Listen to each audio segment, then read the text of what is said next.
जय श्री राम। कैसे भरत जी ने हनुमान जी के बाण मारा। व्याख्यान राम कथा का। हनुमान जी महाराज संजीवनी बूटी लेके अयोध्या के ऊपर से उड़ रहे थे, वहां से जा रहे थे।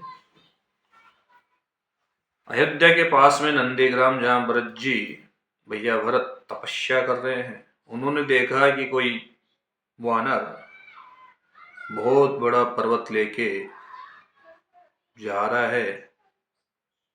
अयोध्या नगरी पे तो नहीं गिरा दिया, अयोध्या को तो नष्ट नहीं कर देगा।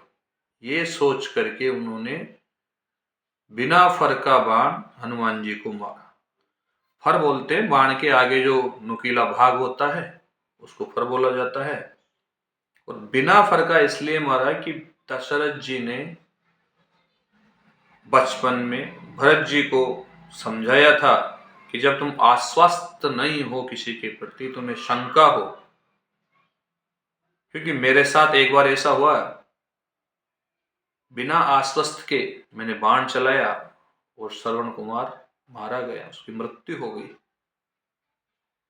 तो बाण जाके हनुमान जी की छाती में लगा। हनुमान जी को जैसे ही बाण लगा, वो राम राम का उच्चारण करते हुए पृथ्वी की तरफ आने लगे। जैसे राम नाम का उच्चारण भरत जी ने सुना, तो भरत जी स्तब्ध रह गए और खड़े हो गए।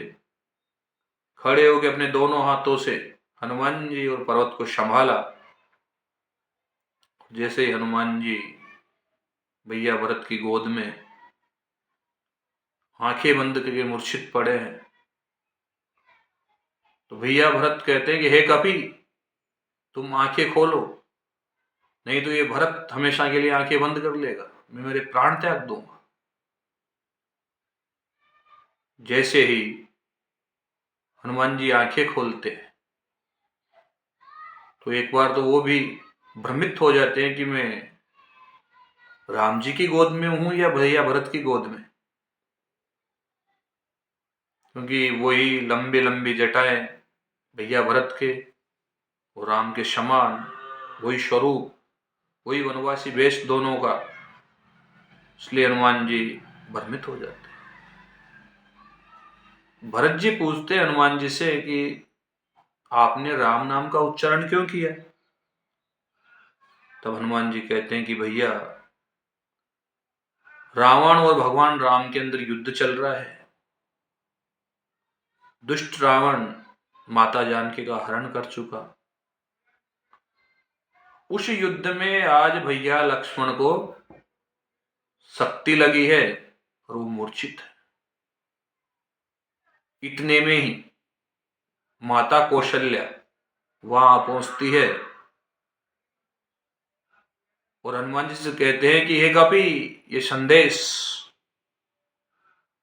राम जी को देना कि हे रघुनाथ, बिना लक्ष्मण के अयोध्या मत आना। जय श्री राम।